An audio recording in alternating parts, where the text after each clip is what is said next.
자, 한 주간도 평안하셨습니까? 수요 세속성자 33번째입니다. 하나님의 역사를 위해 인간적 불편함을 뛰어넘는다. 사도행전 10장 17절에서 23절 말씀을 가지고 오늘도 한번 초대교회 세속성자들의 삶을 추적해 보도록 하겠습니다. 지난주 주제를 기억하시는지 모르겠네요. 지난주 주제는 편견은 성장하는 고통이 아니라 죽어가는 고통이라고 제가 말을 했습니다. 그만큼 편견 극복은 참 어렵다는 겁니다. 레위기 11장 1절을 보면요, 지상의 동물들 가운데 먹어서는 안 되는 동물들이 열거되어 있습니다. 육지의 짐승 중에는 약대, 사반, 토끼, 돼지 등은 먹어서는 안 되죠. 바다의 고기 가운데는 지느러미와 비늘 없는 것을 먹으면 안 된다고 하죠. 하늘의 새 중에는 독수리, 솔개, 엉, 매 종류, 까마귀 종류, 타조, 다코스, 갈매기, 새, 매 종류, 올빼미, 노자, 부엉이, 따오기, 당아, 어룽, 학, 황새 종류, 대승, 박쥐 등은 먹으면 안 된다고 합니다. 곤충 중에는 날개가 있고 기어 다니는 것은 다 먹지 말라고 레위기에 소개되고 있죠. 땅에 기는 것 중에 족제비, 쥐, 도마뱀, 철면 속적 등은 또한 먹어서도 안 되죠. 그 시체도 만지면 안 된다고 아주 과격하게 적어 놓았습니다. 이것이 곧 하나님의 법이고 율법이라고 이야기를 합니다.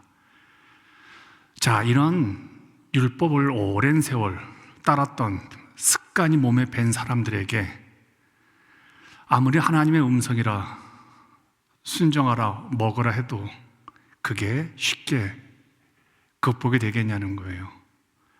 얼마나 갈등이 심할까요? 이 베드로에게는요. 고민과 갈등이 있는 건 당연하죠. 꼭 그렇게 믿어야 하는가? 회의도 들 겁니다. 왜냐하면 수천 년 동안 먹지 않던 음식들을 갑자기 먹으라고 하니까 갈등이 생기죠.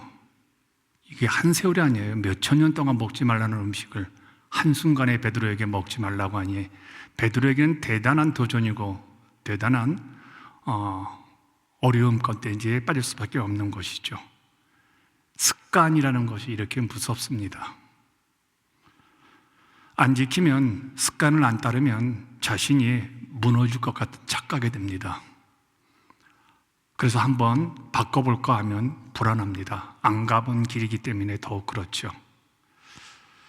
하나님의 역사를 위해서는요, 이런 인간적인 불편함을 뛰어넘어야 합니다.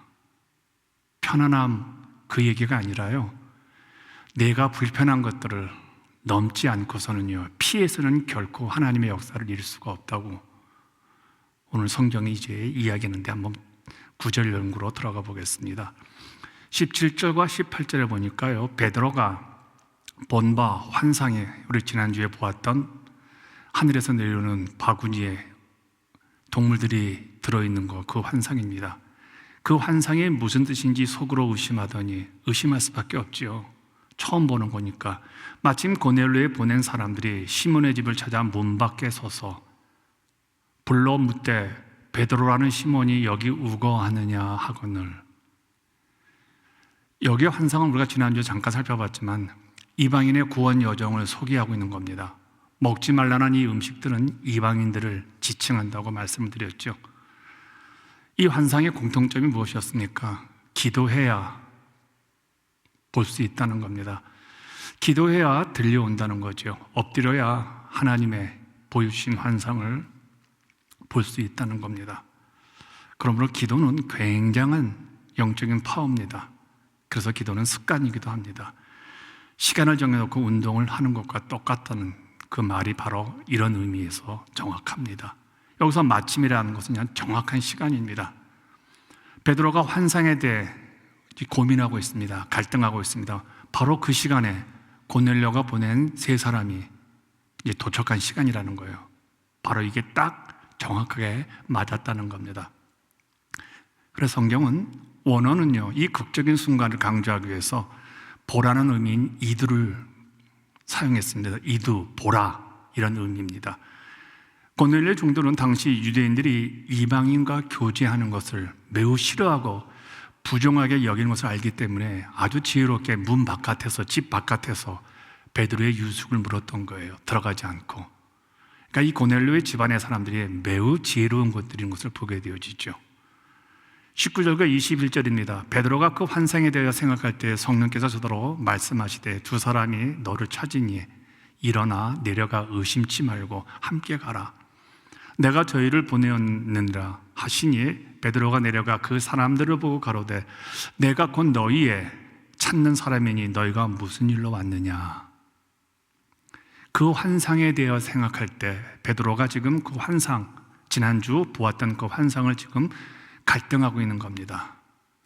그렇다면 하나님은 누구를 위해, 무엇 때문에 이 거룩한 환상을 베드로에게 보여주었느냐는 거예요. 베드로 자신만은 아닌 것 같아요. 고넬료를 위해서요. 베드로는 주님의 십자가를 목격한 사람입니다. 그리고 초대교회 가운데 성령의 강림을 체험한 사람이에요. 그리고 감옥에서 천사의 손에 이끌려 탈출하는 한 사람이 겪을 수 없는 놀라운 이 사건을 베드로는 겪었지요. 그렇다면 베드로와 고넬료의 만남은 하나님께서 철저하게 고넬료를 구원하고자 하는 하나님의 계획을 베드로는 응당 알아차려야 합니다. 그런데 아직도 못 깨닫는 거, 이게 편견이에요. 이게 습관이에요. 사람의 변화가 이래서 참 어렵다는 겁니다. 여기서 성령께서 이제 말씀하시죠. 베드로에게 성령의 가장 큰 특징은요, 전통을 거스릅니다. 습관을 무너뜨립니다. 사람이 습관을 못 이깁니다. 그러나 성령의 능력과 성령의 예민하신 도우심으로 우리의 나쁜 습관뿐만 아니라 더 좋은 습관으로 믿음의 능력으로 새로운 세계로 건너갈 수 있는 그 능력의 기운은 성령님이시죠. 그렇다면 베드로가 왜 성령의 음성에 순종하지 않을까요? 이게 가장 큰 문제입니다. 상식 때문에 그래요. 상식에 위반되기 때문에 그래요. 율법에 위반되기 때문에 그래요. 지금까지 믿어오던 자기의 삶의 모습과는 너무나 다른 것을 요구하기 때문에 그렇다는 거예요. 따라서 순종은 베드로의 방향을 틀게 만드는 매우 놀라운 믿음의 덕목이죠. 그의 입장을 포기하게 만듭니다. 순종은요. 지금까지 살아오던 삶의 방식들을 내려놓게 만들지요. 여러분, 그래서 순종이 나쁜 거 아니에요. 순종해보세요. 순종은 내 인생을 바꿔놓습니다. 내 입장을 바꿔놓습니다. 근데 자꾸 사람들은 순종하지 않으려고 그러죠. 순종하면 내 자존심이, 내 가오가 무너질 것 같아서 순종을 안 하려고 합니다. 그런데 베드로를 보세요. 순종을 통하여서 이방인의 선교가 시작이 되는 거예요. 이 과정을 통해서, 순종의 과정을 통해서 이방인에게 복음이 드디어 역사적으로 시작되는 거예요. 우리는 성령의 음성에 예민하게 순종해야 될 하나님의 사람된 사실을 기억하십시다. 근데 오늘 본문에 보면 두 사람이 나오죠. 두 사람. 7절은 세 사람이라고 합니다. 왜 두 사람이라고 할까요? 이제 가끔 성경을 보면서 이제 이런 것 때문에 사람들이 성경 구절이 틀렸다고 말을 합니다. 성경은 문제가 많은 책이라고도 이런 거 가지고 꼬투리 잡는 분들이 많이 있습니다. 우리가 보는 성경은요, 성경 원본이 아닙니다. 고대 헬라어 사본들을 가지고 이제 번역한 것이 오늘날 우리가 읽는 성경이에요. 그래서 어떤 사본에는 세 사람으로 기록이 되어 있고요, 어떤 사본에는 두 사람으로, 또 어떤 사본에는 아예 숫자가 없이 사람들이라고만 되어 있습니다. 근데 우리 한글 개역 개정에서는 두 사람으로 기록된 사본을 바탕으로 번역했기 때문에 두 사람이에요. 고대의 성경을 손으로 베껴서 난 필사자가 7절에 하인 둘이라는 것이 너무나 머리에 박혔기 때문에 나머지 19절에서도 무심코 두 사람이라고 적었을 가능성이 크다고 저는 생각을 합니다. 아니면 군인을 제외하고 신분권 두 사람, 그저 숫자만 세워서 두 사람이라고 표현할 수도 있는 것들이죠.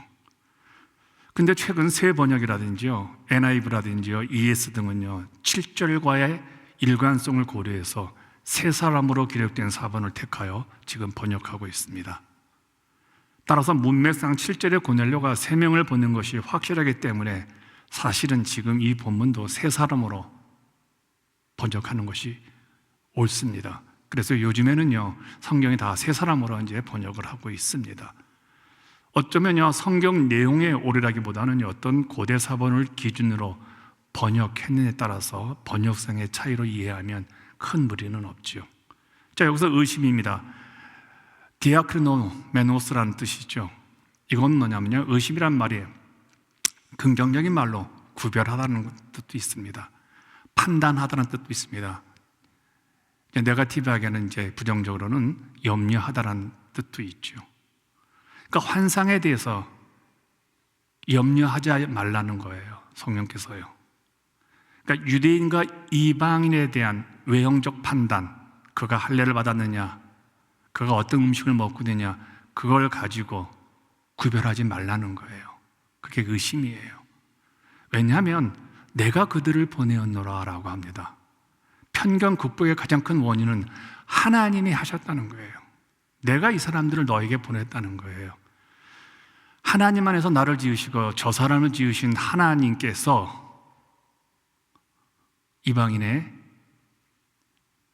구원을 시작하셨다는 거예요. 우리가 편견, 우리가 갈등, 분열을 극복하는 가장 중요한 것은요, 내 뜻과 내 생각 아니에요. 하나님의 뜻이 무엇이냐는 거예요. 저는 목회자로서 이게 참 답답해요. 하나님의 뜻에 우리 순종하면 아무 갈등 없어요. 근데 사람들은 다 자기의 뜻을, 자기의 생각을 주장하게 되어집니다. 22절입니다. 저희가 대답하되 백부장 고넬료는 의인이요 하나님을 경외하는 자라 유대 온 족속이 칭찬하더니 저가 거룩한 천사의 지시를 받아 너를 그 집으로 청하여 말을 들으려 하느니라 한다. 여기서 백부장 고넬료, 이 사람에 대한 칭찬이 이제 소개되고 있죠. 첫 번째 고넬료는 어떤 사람입니까?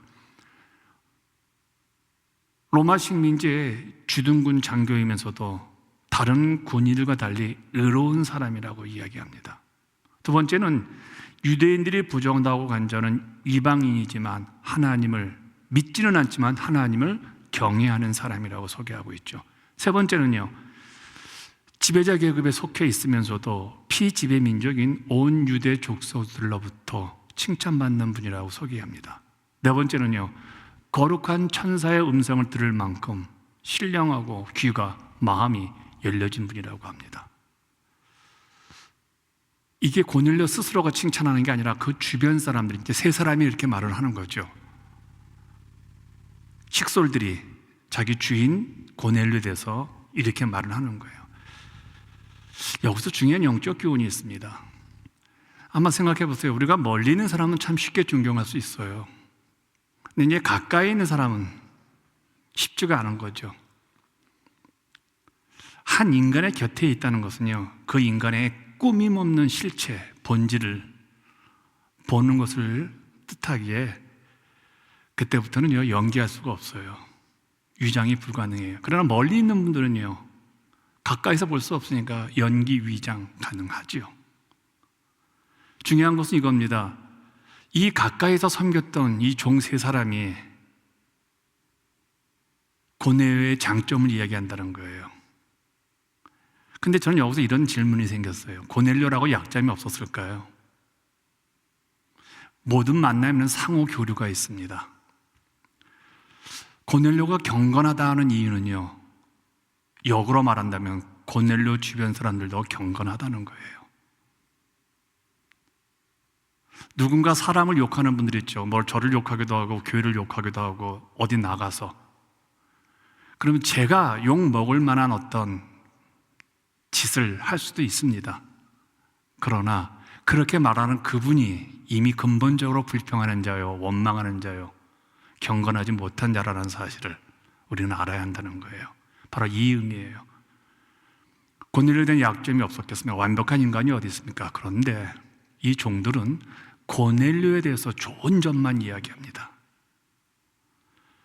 고넬료가 경건한 사람인 것도 중요하지만 그의 식솔도 경건하다는 거예요. 이게 교회예요. 목사도 경건한 성도들도 경건해야 되고 모두가 다 그 경건을 서로 상호 교류하는 겁니다. 경건한 사람은 더불어 사는 사람의, 함께 신앙생활하는 사람의 추한 면보다 장점과 아름다운 면을 보는 사람이잖아요. 왜요? 예수가 우리를 그렇게 보니까요. 요즘 교회 안에서 또 세상에서 교회에 대한 비판이 바로 이 부분일 것 같아요. 경건한 사람은 다른 사람에 대해 험담과는 거리가 먼 덕담의 사람인데 우리가 이 시대에 이걸 많이 놓치고 있는 것 같아요. 비난이, 비평이 이 시대에 강력한 도구가 되었기 때문에 모두가 다 여기에 편성하는 것 같습니다. 여기서 이제 말을 들으려 함, 여기서 말은요 레마라고 합니다. 여러분 많이 들어보셨을 거예요. 살아있는 하나님의 말씀, 성경을 레마라고 들어야 된다라고 말들을 하죠. 무슨 말이에요? 로고스도 말씀인데 로고스는 인간의 믿음을 요구합니다. 너 믿어야 돼. 그런데 레마는 인간의 믿음이 소용없어요. 그냥 선포되는 거예요. 그래서 설교 때 성도들은 로고스 들으면 안 돼요. 레마로 들으셔야 돼요. 이건 살아있는 하나님 말씀이 나에게 하시는 것이다. 로고스는 어떤 분에게는 믿음이 없는 분에게는 가치가 없는 말이에요. 레마는요 하나님 말씀에 그냥 웅장하고 세밀하고 모든 자들이 반드시 듣고 변화되는 살아있는 하나님의 말씀입니다. 이게 레마예요. 23절입니다. 베드로가 불러들여 유숙하게 하느라 이튿날 일어나 저희와 함께 갈새 요빠 두어 형제도 함께 가느라. 유숙, 지금 베드로가 있는 집이 어디예요? 무드장의 집에 있습니다. 이 무드장이라는 집 알죠? 가죽을, 동물을 죽여가지고 가죽 벗겨가지고 그거 가지고 혁대, 가방, 옷, 신발을 만드는 분입니다. 자, 베드로는 율법을 어겼어요. 죽은 시체를 만지는 사람 집에 가면 안 돼요. 그과 접촉해도 안 돼요. 무드장의 집에 유숙을 했어요. 이건 대단한 사건입니다. 이 편견을 극복한 사건이에요. 그런데 무드장의 집에 머물렀다는 것은 무엇입니까? 음식을 먹었다는 얘기가 될 수 있잖아요. 여기에서 좋지 않은 음식을, 율법에 어긋나는 음식을 분명히 먹었을 겁니다. 아니, 보았을 겁니다. 그렇다면 이런 곳에서 하나님께서 환상을 보여주었다면 당연히 베드로는 그 환상 속에 있는 동물들을 받아들여야 합니다. 근데 왜 이렇게 고집스럽게 버틸까요? 왜 하나님과 몇 번의 대화를 나누면서 못 먹겠다고, 율법이 금한 거, 율법이 금한 사람의 집에 머물면서 또 그 사람이랑 함께 음식을 먹으면서 왜 하나님이 보여주신 이 믿음의 환상에 대해서는 거부했냐는 거예요. 그만큼 편견이 무섭다는 거예요. 그만큼 편견이 선택적이라는 거예요. 내가 좋은 사람에게는 편견이 작동 안 합니다. 근데 내가 싫은 사람에게는 편견이 작동해요. 이게 얼마나 편견이 공평하지 않은 인간의 감정인지 우리는 알게 되어지죠. 그러나 베드로는 곧 순종합니다. 이 편견을 극복하는 방법은 달리 없어요. 순종하는 거예요. 예수의 인격을 받아들이는 것 말고는 없어요. 그래야 그들을 집안으로 인도합니다. 이 지혜로운 세 명의 하인들은 이제 이방인으로서 베드로가 머문 집으로 들어가죠. 성령이 이 사건을 일으키는 거예요. 그리고 요빠 두어 형제를 만나게 합니다. 왜? 베드로가 만났으면 될 텐데 왜 두어 명의 성도를 개입시켰을까요? 지금 이 사건은 개인적인 사건이 아니라는 거예요. 이방인에게 복음이 전해지는 것들은 이건 교회의 사건이라는 거예요. 교회 사건. 그래서 베드로는 요빠에 동행한 성도들과 함께 이 이방인들 고넬료의 종 3명을 만나는 거예요. 결국은 이 고넬료 만남에 이제 지금부터 시작되는 베드로의 개인적인 일이 아닌 교회의 공적인 사건임을 보여주는 것이죠. 저나 여러분들 하나하나가 교회에서 조금 매우 중요한 일을 하고 있는 겁니다. 우리가 하고 있는 일을 폄하하면 안 됩니다. 자, 오늘 초대교회 세속세대에 들려주는 신학적 숙제 2가지만 오늘 좀 이야기를 나누려고 합니다. 첫째, 복음은 불편한 순종을 통해 확산된다는 겁니다. 편한 순종을 통해 확산되지 않습니다. 베드로의 고넬료 만나면 어떤 의미가 있을까요? 베드로에게 고넬료 만나면 아주 중요한 신학적 의미가 있습니다. 계속 말하죠. 랜덤으로 이방인에게 복음이 전해졌던 것이 이제는 조직적으로, 집단적으로 이제는 선교 신학적인 성경적으로 이방인에게 복음이 선포되는 계기가 이 고넬료 사건부터 시작이 되는 거예요. 그런데 베드로에게는요, 이 고넬료의 만남이 매우 불편했던 거예요. 지금까지 계속 제가 이야기하잖아요. 내가 원하지 않는 사람을 만나는 것이 편하지는 않을 거예요. 내가 살았던 삶의 환경에서 나와 다른 사람을 만나는 게 편하겠습니까? 그래서 하나님께서 3번이나 환상을 보여주면서 이방인과의 만남을 명령했음에도 불구하고 베드로는 계속 고민만 하고 있는 거예요. 그래서 성령님이 제발 의심하지 말고 함께 고넬료에게 가라라고 명령을 합니다. 베드로는 여전히 고넬료의 만남이 선교학적으로, 신학적으로, 그리고 하나님의 나라 관점에서 얼마나 엄청난 하나님의 구원 계획이 담고 있는지를 신뢰하지 못했던 것이죠. 이런 마음을 갖고 있었기 때문에 베드로는 고넬료를 만나고도 이방인과 가까이 교제하는 것이 위험한 일을 이제 알면서도 자신이 본 환상 중에 성령의 지시하심이 불편하고 피하고 싶었던 거예요. 그게 솔직한 마음을 표현한 것이죠. 그런데 여러분, 이런 마음 다 있습니다. 불편한 마음 다 있습니다. 누구를 싫어하는 마음 다 있습니다. 그럼에도 불구하고 베드로의 강점은요, 여전히 불편한 마음이 있었지만 하나님의 말씀에 순종하고 그 사람에게 다가간다는 거예요. 하나님의 역사를 위해 때로는요, 인간적인 불편함을 뛰어넘어야 한다는 겁니다. 피하면 안 된다는 거예요. 저도 낯가림이 심한 목사고요, 싫은 사람하고는 밥도 못 먹는 그런 사람이었습니다. 근데 몇 년 전부터요, 누구하고도 어울리려고 하고도 누구하고도 그렇게 척을 안 지으려고 이제 애를 쓰고 있습니다. 왜요? 삶에는 만남이 있습니다. 이 만남은요, 우리에게 매우 중요한 의미를 주지요. 왜 하나님이 이 사람을 만나게 하셨는지 이걸 물으셔야 돼요. 그래야 이별이 아름다운 것이 되어지고, 그래야 원망이 없게 되어집니다. 물론 하나님의 뜻을 알 수 없는 모호하고 불편한 만남도 우리 주변에 또 우리 곁에 많이 일어나죠. 그래서 모든 만남에는 복과 위험성이 함께 있는 것 같아요. 그래서 만남에는 두 종류가 있는 것 같아요. 스쳐 지나가던 만남이에요. 10년을 만나도 아무 의미가 없어요. 20년을 만나도 아무 삶의 의미가 없어요. 그런데 어떤 사람은요, 1년을 만났는데도 교회에 강력한 영향력을 주고 삶에 강력한 도전을 주는 만남이 있죠. 2년이라고 생각했는데 10년, 20년 동안 아무 의미가 없으니까 헤어질 때 서로 상처만 주고 헤어지는 그런 만남. 그런데 고넬료가 베드로를 만난 것은요, 그의 인생의 전환기가 되어집니다. 예수를 믿게 됩니다. 복음을 받아들이게 되는 거예요. 인생에서 누군가를 돕는다는 거 굉장한 의미가 있죠. 한국 사회에서 호불호가 있는 인물입니다. 신영복 교수라고 돌아가신 분. 저는 젊은 시절부터 이분의 책을 참 좋아했던 사람인데, 신영복 선생이 이런 말을 합니다. 돕는다는 것은 우산을 들어주는 것이 아니라 함께 비를 맞는 것이다. 우산을 받쳐주는 것은요, 힘들면 우산을요 내려놓을 수 있어요. 그럼 함께 비를 맞는 거, 어려움도 함께 겪고 즐거움도 함께 겪는 거, 이런 사람 없나요? 이런 만남이 오늘 고넬료와 베드로의 만남이라는 거예요. 두 번째는요, 성경의 사건이 내 이야기의 중심이 되어야 한다. 성경의 이야기가 남의 이야기가 아니라 내 이야기로 들어와야 합니다. 이거 굉장히 어렵고 매우 중요한 얘기입니다. 창세기 12장 1절을 우린 참 좋아합니다. 너는 너의 본토 친척 아비 집을 떠나 내가 내게 지시할 땅으로 가라. 이게요, 베드로의 이야기로 들으면 은혜가 됩니다. 이야, 그 먼 길을 다 버리고 하나님 명령에 순종했구나. 역시 믿음의 조상이 될 만해라고 말합니다. 그런데 이 이야기가 내 이야기로 요구되어지면요, 많은 분들이 갈등합니다. 어려워합니다. 심각한 고민에 빠지게 되어지죠.